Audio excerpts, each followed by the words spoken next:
Hello guys, मेरा नाम है सैम और ये सॉल्वेंट सीरीज के एपिसोड 224 का लास्ट पार्ट है। पहले पार्ट का लिंक आपको डिस्क्रिप्शन बॉक्स में या ऊपर आई बटन पे मिल जाएगा। तो फिर चलिए जल्दी से एपिसोड 224 को कंप्लीट करते हैं। अब जैसे ही मार्शल जी लॉन्ग अपनी घुड़सवार सेना को अटैक करने के लिए आगे भेजते हैं, वैसे ही एलिफेंट मास्टर हुई यानजिन अपना डिफेंसिव फॉर्मेशन हटा लेते हैं और सभी ट्रूप्स को अटैक करने का आदेश दे देते हैं।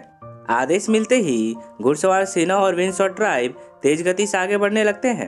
अब जैसे ही दोनों तरफ की घुड़सवार सेना आपस में टकराती है तो हमें एक घमासान युद्ध देखने को मिलता है।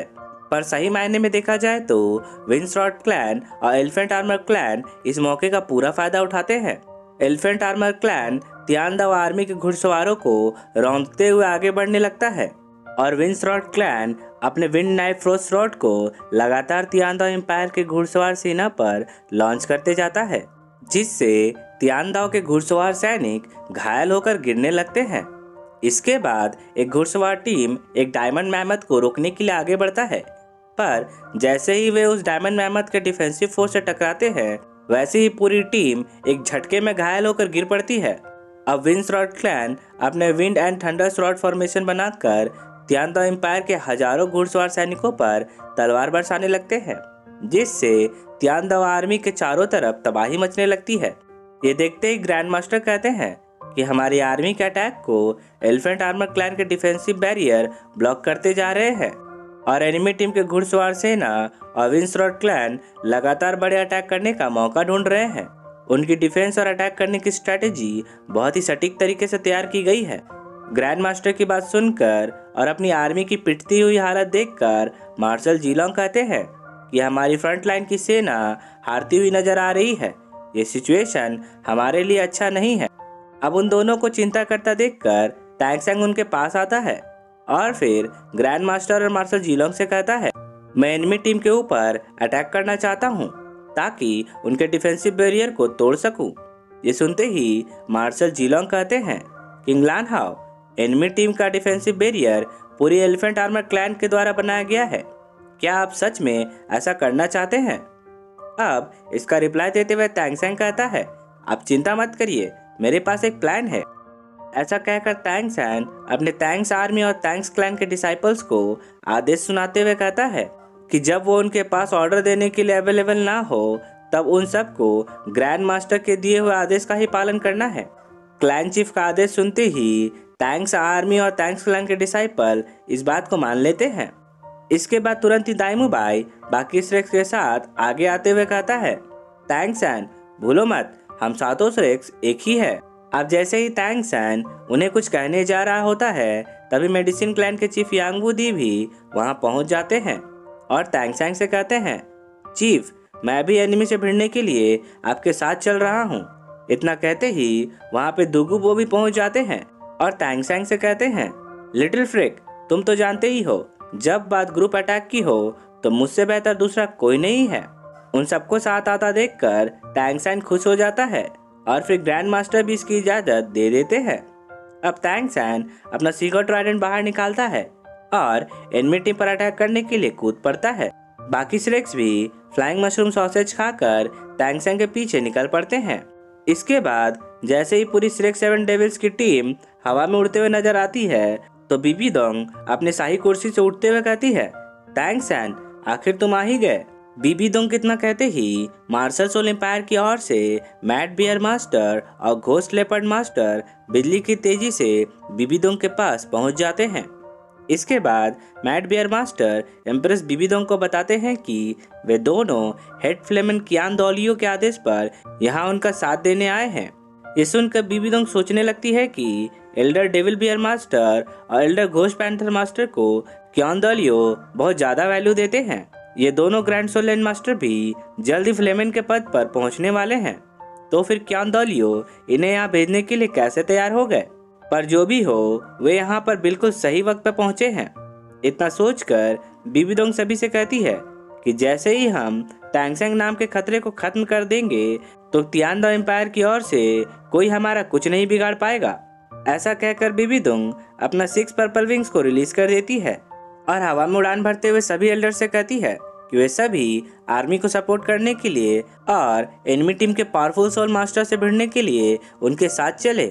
ऐसा कहते ही मार्शल सोल एम्पायर के 6 ग्रैंड सोल मास्टर यानी कि snake lens master, blowfish master, devil bear master, ghost leopard master, secret dragon master और ब्लैक टाइगर मास्टर बीबीदुंग के साथ टैंग सैंग की टीम से भिड़ने के लिए निकल पड़ते हैं। अब फ्रंट लाइन की ओर से एलिफेंट आर्मर क्लैन और विंसरॉड क्लैन बड़ी तेजी से तियानदाव आर्मी के घुड़सवार सैनिकों को खत्म करके आगे बढ़ते जा रहे थे। आगे मार्शल सोल एम्पायर के पावरफुल ग्रैंड सोलन मास्टर की टीम को आता देखकर टैंग सैन निंग रोंगरोंग को पीछे ही रोककर सबको असिस्ट करने को कहता है। वो उसे बताता है कि निंग रोंगरोंग साउथलैंड कॉन्टिनेंट की सबसे बेस्ट सपोर्टिंग टाइप ग्रेट सोललैंड मास्टर है। इसी वजह से वो एनिमी टीम की सबसे इम्पोर्टेंट टारगेट होगी और हम तुम्हें खतरे में नहीं डाल सकते हैं, इसलिए तुम्हें यहीं रुककर हमें सपोर्ट करना होगा। ऑस्कर भी टैंग सैंग की बात से एग्री करता है। ये सुनकर निंग रोंगरोंग रुकते हुए टैंग सैंग से कहती है, चिंता मत करो, मैं खुद अपना बचाव कर सकती हूँ। इसके बाद टैंग सैंग सभी से कहता है कि एक बार जब मैं एनिमी टीम के डिफेंसिव बैरियर को तोड़ दूं, तब तुम सभी उनके फॉर्मेशन को तोड़ने के लिए अंदर घुस जाना। बस तुम्हें एनिमी टीम के ग्रुप अटैक वाले सॉल स्किल से बचकर रहना है। इतना कहकर टैंग सैन निंग रोंगरोंग को वहीं रोककर बाकी स्ट्रेक्स के साथ आगे बढ़ते हुए कहता है, टैंक्स आर्मी जल्दी से अपना डिफेंसिव फॉर्मेशन बनाओ और 9 ट्रेजर ग्लेज यानी कि निंग रोंगरोंग को प्रोटेक्ट करो। टैंग सैन का ऑर्डर मिलते ही टैंक्स आर्मी के सैकड़ों सोल्जर्स और सॉल मास्टर्स निंग रोंगरोंग के चारों ओर एक डिफेंसिव फॉर्मेशन बना लेते हैं और अपने गॉडली जू क्रोसबो से उसे प्रोटेक्ट करने लगते हैं। अब तुरंत ही निंग रोंगरोंग अपना मार्शल सोल अवतार 9 ट्रेजर ग्लेज को रिलीज कर देती है और टैंक्स आर्मी के सपोर्ट से अपने चारों ओर डिफेंसिव फॉर्मेशन बना लेती है। निंग रोंगरोंग को सुरक्षित देखकर टैंग सैन तियानदाव आर्मी की ओर देखते हुए सोचता है कि तियानदाव आर्मी के तीरंदाज घुड़सवार सेना ने पहले अटैक किया था, पर उनके तीरों की बौछार से एक भी एनिमी को कुछ नहीं हुआ। उसके बाद टैंक्स आर्मी ने गॉडली क्रॉसबो से अटैक किया, जिसे हुयांजिन ने अपनी नोट डिफेंसिव फॉर्मेशन से ब्लॉक कर दिया। हमारे इन दोनों अटैक्स के फेल होने से तियानदाव आर्मी के लड़ने का मोराल कम हो गया है, इसलिए हमें इस सिचुएशन को ठीक करना होगा। ऐसा कहकर टैंग सैन अपने सीगोथ ट्राइडेंट से मार्शल सोल एम्पायर के घुड़सवार सैनिक का सीना चीर देता है और फिर लैंड करते ही मार्शल सोल एम्पायर के घुड़सवार सेना को मक्खन की तरह काटने लगता है। वहीं बगल में मा होंगजुंग एनिमी टीम के ऊपर आग बरसाने लगता है और बीच में दाइमू बाई अपने व्हाइट आइड टाइगर के पंजों से घुड़सवार सैनिकों को चीरता जाता है। तीनों सेक्स बड़ी तेजी से मार्शल सोल एम्पायर के घुड़सवार सेना को साफ करते हुए आगे बढ़ने लगते हैं। ये देखकर जल्दी एलिफेंट आर्मर क्लैन के सॉल मास्टर्स भी तियानदाव आर्मी के ऊपर हावी होने लगते हैं। इसके बाद टैंग सैन अपने ट्राइडेंट का ऑर्डर देते हुए कहता है वो एनिमी टीम के घुड़सवार सैनिकों को उनके घोड़ों सहित चीरता हुआ इन लुटेरों की मंडली के लीडर को खत्म कर दे और जो कोई भी उसके रास्ते में आए वो खत्म हो जाए। ऐसा कहकर टैंग सैन अपने सीगोथ ट्राइडेंट में अपना सीगोथ लाइट फ्यूज करने लगता है और तियानदाव एम्पायर के कुछ सोल्जर्स उसे बैकअप देने लगते हैं। ये देखकर हुयांजिन कहता है कि शायद एम्प्रेस बीबीदोंग इसी डिवाइन वेपन की जिक्र कर रही थी। अब मैं भी इस डिवाइन वेपन के अटैकिंग पावर और अपने एलिफेंट आर्मर क्लैन के डिफेंसिव पावर को परखना चाहता हूँ। मैं भी जानना चाहता हूँ कि कौन सबसे ज्यादा बेहतर है। ऐसा कहकर हुयांजिन अपने मार्शल सोल डायमंड मैमथ को रिलीज कर देता है। ये देखकर उसके क्लैन मेंबर्स भी ऐसा ही करते हैं और फिर अपना डिफेंसिव फॉर्मेशन क्रिएट कर लेते हैं।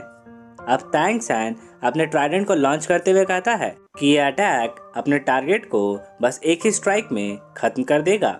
इससे हमारी आर्मी का मोराल फिर से बढ़ जाएगा। ऐसा कहकर टैंग सैन अपने सीगोथ ट्राइडेंट को 54,000 केजी का अटैकिंग फोर्स के साथ उसे लॉन्च कर देता है।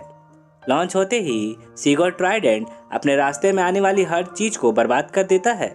10 मीटर के दायरे में आने वाली हर चीज तबाह होते जाती है। नोट डिफेंसिव फॉर्मेशन के बाहर खड़े सभी सॉल मास्टर्स भी अपने डायमंड मैमथ के साथ खत्म हो जाते हैं।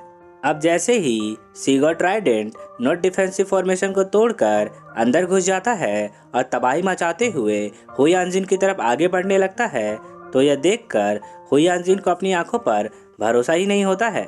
वो बेवकूफ़ और घमंडी हुई यांजिन सोच रहा था कि वो इस गॉड वेपन को रोक सकता है।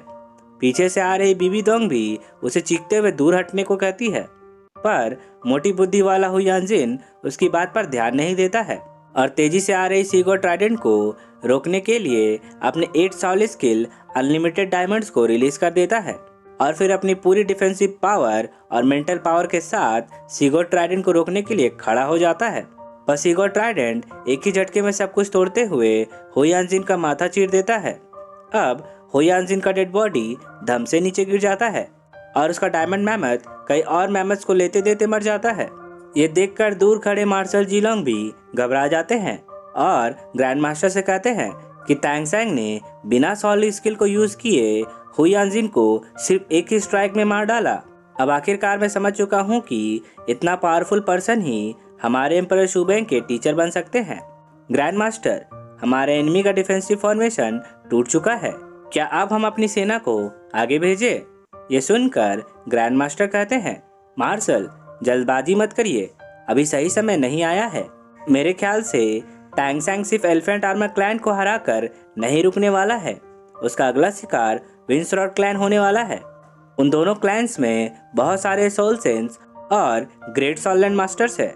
अगर हम इन स्ट्रॉन्ग ओपोनेंट्स को खत्म करने में कामयाब होते हैं तो ये एनिमी टीम के घुड़सवार सेना को मारने से ज़्यादा फायदेमंद साबित होगा, क्योंकि अगर देखा जाए तो एक हाई लेवल के सॉल मास्टर का लार्ज एरिया अटैक सैकड़ों हजारों सोल्जर्स को खत्म कर सकता है। अब फाइनली टैंग सैंग अपने सामने से आ रहे मार्शल सोल एम्पायर के बाकी सोल्जर्स और सॉल मास्टर्स को अपने बाइंडिंग स्किल्स और ब्लू सिल्वर स्पाइक्स की मदद से खत्म कर देता है। इसके बाद वो अपना सीगॉट ट्राइडेंट लेकर हुई यांजिन के डेड बॉडी के पास खड़ा हो जाता है। ये देखकर मार्शल सोल एम्पायर के बाकी सोल्जर्स डरकर कांपने लगते हैं और यहीं पे एपिसोड 224 कंप्लीट होता है। सो गाइस, आई होप कि आपको ये वीडियो अच्छी लगी होगी और अगर आपको मेरा एक्सप्लेनेशन पसंद आया हो तो इस वीडियो को एक लाइक करना तो बनता है, और अगर आप एक नया अनाइम लवर हैं तो मेरे चैनल को जल्दी से सब्सक्राइब कर लें, क्योंकि मैं ऐसे ही वीडियोस लाता रहता हूँ। तो अब मैं आपसे मिलता हूँ नेक्स्ट वीडियो के साथ, तब तक के लिए take care and good day.